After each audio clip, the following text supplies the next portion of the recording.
ceviz var, bakın şöyle görüyor, kırıyor. Depremin ilk günlerinden bu yana Hatay, İskenderun ve merkez olmak üzere çalışmalarımızı sürdürüyoruz. Malumunuz Ramazan ayına girdik. Ramazan ayı rahmet ayı, bereket ayı, mağfiret ayıdır.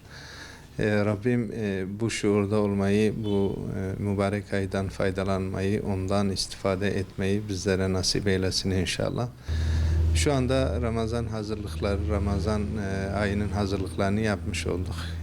Günlük İskenderun'da 2000'de Hatay olmakta 4000-4500'e yakın bir iftar yemeği vereceğiz inşallah. Tabii bunun sohuru var inşallah. Bununla beraber bir yani 6000-7000 kişilik bir yemek ihtiyacı olacak. Bu yemeği karşılayacağız inşallah.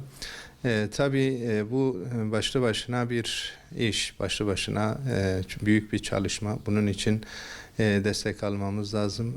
Hem gönüllülerimizden destek alıyoruz. Onların çalışmalarıyla biz hareket kabiliyeti kazanıyoruz. Onların bize destekleriyle işlerimizi sürdürüyoruz.